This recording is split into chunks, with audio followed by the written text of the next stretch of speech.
गांव में सरकारी हैंडपंप के आसपास कुछ विचित्र घटनाएं होने लगी। सभी लोग उन घटनाओं से अचंभित थे। अरे दीदी, का तुम रात सुने रही? ई हैंडपंपवा खुदे चलत रहा।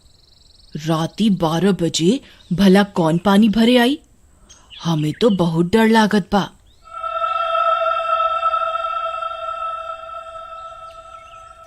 हाँ रानी, हम सुने रही। हमार रिंकिया के पापा तक कहत रही कि हम जाके देखा।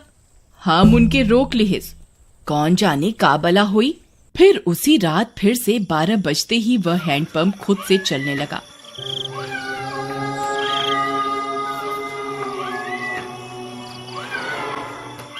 सभी गांव वाले सुन रहे थे, पर किसी की हिम्मत नहीं हुई कि जाकर देखे। फिर सुबह होने पर, अरे मीना दीदी, चला हो हैंडपंपवा पर पानी भरे के, हमें अकेले जाते डर लागत बा। फिर वे दोनों हैंडपंप पर जाती हैं।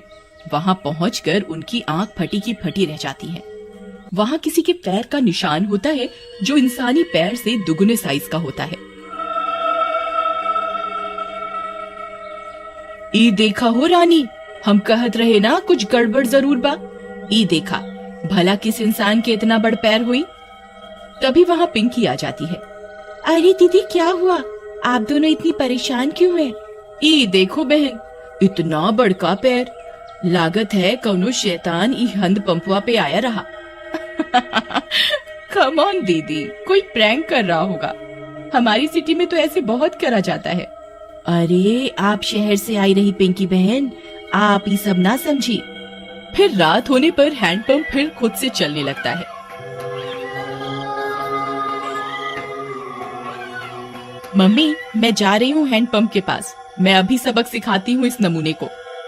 फिर जैसे ही पिंकी वहाँ पहुँचती है, वह दंग रह जाती है।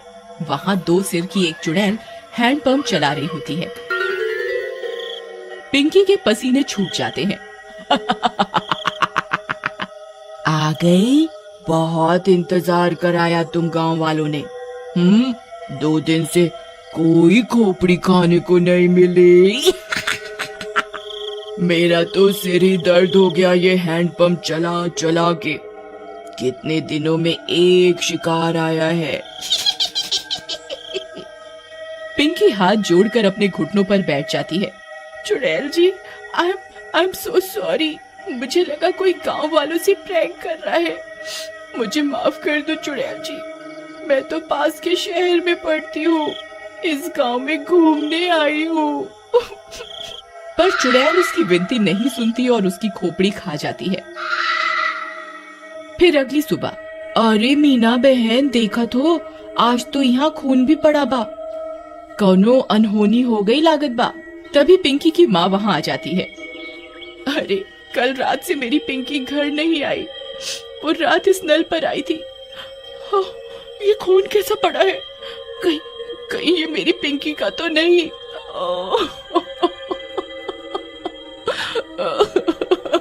अरे भौजाई, हम उसे कल ही कह रहे कि ज्यादा लेक्चर का झाड़ो। लगता है उसके साथ कुछ गलत हुई गवा। थोड़ी देर में झाड़ियों में उन्हें पिंकी की सिर कटी लाश दिखती है। यह बात पूरे गांव में फैल जाती है। सब फैसला करते हैं कि अब से इस हैंडपंप पर कोई नहीं आएगा।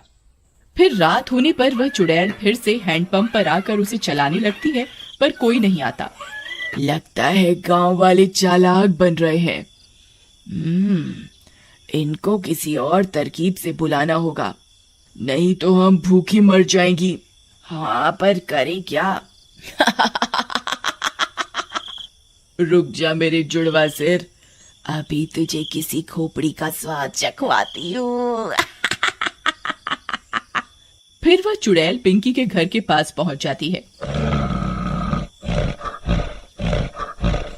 वहां जाकर चुड़ैल पिंकी की आवाज में उसकी माँ को आवाज देती है। मम्मी, मम्मी, दरवाजा खोलो मम्मी। मम्मी। पिंकी की आवाज सुन उसकी माँ झट से दरवाजा खोलती है। वह बाहर चुड़ैल को देख पिंकी की माँ कांपने लगती है। पिंकी, ये तुझे क्या हुआ?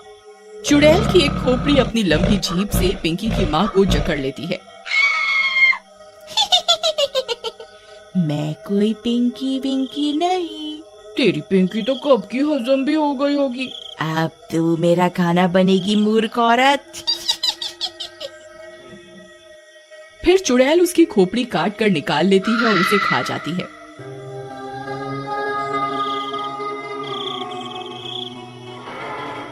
फिर सुबह होने पर पिंकी की माँ की सिरकटी लाश देखकर पूरे गांव में हाहाकार मच जाता है। किसी को कुछ समझ में नहीं आता कि ये कौन कर रहा है और क्यों कर रहा है। सुनत हो जी, उस शहर वाली माँ बेटी के कोई मार के मुंडी गायब कर दिया रहा। लगता है कोनो भूत पिशाच ही सब कर रहा है। तुम बाहर ना जावा, तुमका कुछ हो गए तो हम का करब। अरे हमका कुछ ना होई। हम जात रहे वो हैंड पंपवा के आसपास सीसीटीवी कैमरा लगाई खातिर, हाँ, ताकि देख सके आखिर मामला का बा। फिर वह गांव की कई दीवारों पर सीसीटीवी कैमरा लगा देता है। रात होने पर वह चुड़ैल वापस आती है। वह थोड़ी देर हैंडपंप चलाती है पर कोई नहीं आता। वह गांव में पिंकी और उसकी माँ की आवाज निकालकर सबको बुलाती है पर कोई नहीं आता। लगता है गांव वाले बहुत होशियार हो गए हैं, कुछ करना पड़ेगा। हाँ, कुछ तरकीब सोचो, नहीं तो अगर हम 2 दिन भूखी रही तो मर जाएंगी। गांव वाले हैंडपंप से पानी नहीं भर रहे पर कुएं से तो भर रहे हैं। हम चलकर कुएं में बैठ जाती हैं। जैसे ही कोई आएगा तुम अपनी लंबी जीभ से उसे अंदर खींच लेना, फिर हम उसे खा जाएंगी। हाँ, सही कहती हो। फिर वह चुड़ैल कुएं में जाकर छिप जाती है। सुबह होने पर, अरे सुबह सुबह कहाँ जावत बा? रात शैतानी शक्ति सारे गांव में घूम रही।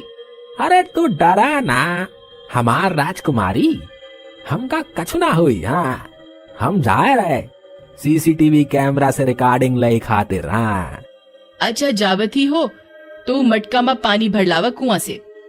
फिर रानी का पति मटका लेकर निकल जाता है। अरे पहले रिकॉर्डिंग निकाला कि कुएं पे जावा? चलो पहले कुएं पे चलते हैं, नहीं तो वहाँ भीड़ हो जाए। फिर वह कुएं पर जाता है। जैसे ही वह कुएं में अपना घड़ा डालता है, चुड़ैल का सिर अपनी जीभ से लपेट कर उसे अंदर खींच लेता है। वह कुछ बोल भी नहीं पाता और चुड़ैल उसकी खोपड़ी खा जाती है।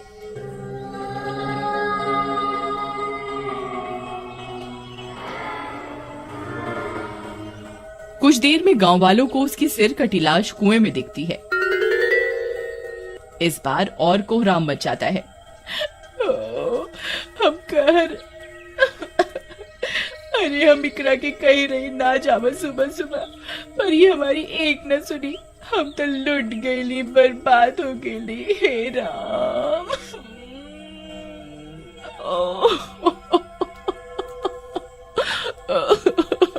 पर तुहार पति सुबह सुबह आया क्या करने रहा?